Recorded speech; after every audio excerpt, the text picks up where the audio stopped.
खतरनाक शेरनी की आत्मा। एक जंगल में एक शेर राजा पानी पीने जंगल के किनारे नदी पे गया होता है। और जैसे ही पानी पी रहा होता है तभी क्या होता है, नदी के अंदर से एक शेरनी आती है और उसके ऊपर अटैक कर देती है। उस पर अटैक होने के बाद वो कैसे भी अपनी जान बचा के वहाँ से भागता है। वो भागता भागता वहाँ पे एक पुजारी के पास पहुँचता है। वो पुजारी के पास बोलता है, जय पुजारी जी देखो वो फिर आ गई वो मुझे ख़त्म कर देगी। मैं बहुत परेशान हो गया हूँ उससे, आप कुछ तो करिए, वो फिर से आ गई, देखो ना।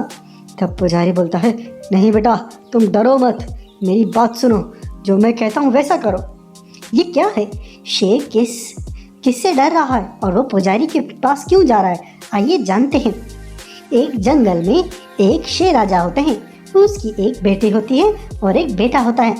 उसकी जो बेटी होती है वो बड़ी ही धूर्त और बहुत ही खतरनाक किस्म की होती है, और उसका जो बेटा होता है वो बहुत ही प्यारा और बहुत अच्छा होता है। जंगल में सभी जानवरों की वो मदद करता है और वह हमेशा लोगों की भलाई के बारे में ही सोचता रहता है। वहीं उसकी जो बहन होती है वो बड़ी लालची और दुष्ट मिजाज की होती है। वो जब देखो उस सिंहासन पे अपने आप को डालने के बारे में सोच रही होती है। वो सोचती है, अरे कब ये मेरे पिताजी सलटेंगे और तब उसके बाद मैं इस जंगल की रानी बनूंगी। इस मेरे भाई को तो, चंपू को तो मैं ऐसे ही मार के भगा दूंगी, लेकिन कब होगा ये समझ नहीं आ रहा मेरे को। ऐसे ही एक दिन क्या होता है कि जब वह शेर जंगल से घूम घाम के आता है अपने घर पे, तो वह क्या देखता है, उसके पिताजी मरे हुए होते हैं और उसकी बहन वहीं पे होती है। तब वह बहन को बोलते, अरे बहना ये क्या हुआ, हमारे पिताजी को किसने मारा, हमारे पिताजी को क्या हुआ बताओ ना।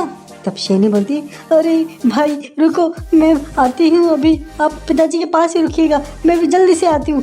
तब वह भागी भागी जाती है और क्या करती है, वह एक पुलिस वालों को लेके आती है और वो पुलिस भालू को लेके आती है। पुलिस भालू को बुलाती है, बोलती है, देखो भालू भैया जी, देखो ना, इन्होंने मेरे पिता की हत्या कर दी। ये जंगल का राजा बनना चाह रहा था, इसलिए इसने पिताजी की हत्या कर दी। आप इसे गिरफ्तार कर लीजिए, मेरे सामने ही इसने किया है। ये इतना ताकतवर है कि मैं इसका कुछ नहीं कर पाई। ये पिताजी को मार ही दिया इसने, गिरफ्तार कर लो इसको। और फिर पुलिस उसको गिरफ्तार कर लेती है। वह शेर बोलता है, अरे ये क्या बहना, तुमको सब पता है, पिताजी को मैंने नहीं मारा, पिताजी को किसने मारा है और तुम मुझ पे इस तरह का झूठा इल्जाम क्यों लगा रहे हो।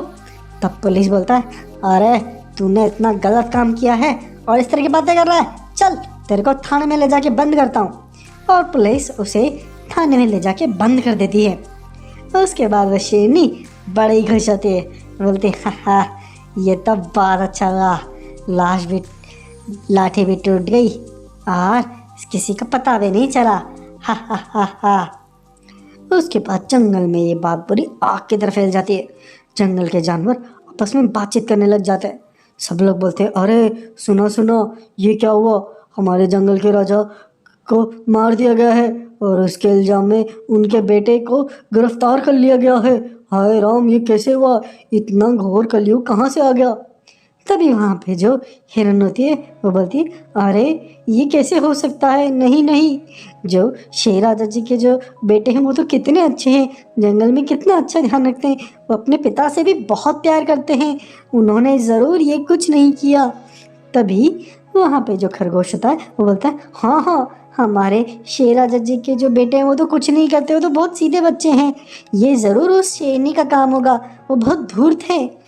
सब लोग इस चीज़ को लेके कंफर्म हो जाते हैं। सब लोग बोलते हैं, हाँ ज़रूर इस शेरनी ने ही कुछ किया होगा, उसने तो कुछ नहीं किया होगा, ये पक्का ऐसा ही हुआ होगा। इस तरह से सब लोग इस चीज़ पे एग्री हो जाते हैं। फिर उसके बाद सब लोग सोचते हैं, ये क्या करें, हमें कुछ तो करना पड़ेगा। ऐसे तो हमारे बेकसूर जो शेर के बेटे हैं वो जंगल जेल में हमेशा फंसे हुए रहेंगे। तभी वहाँ पे एक बकरी आती है। वो बकरी बड़ी ही मायूस और डरी सहमी सी रहती है।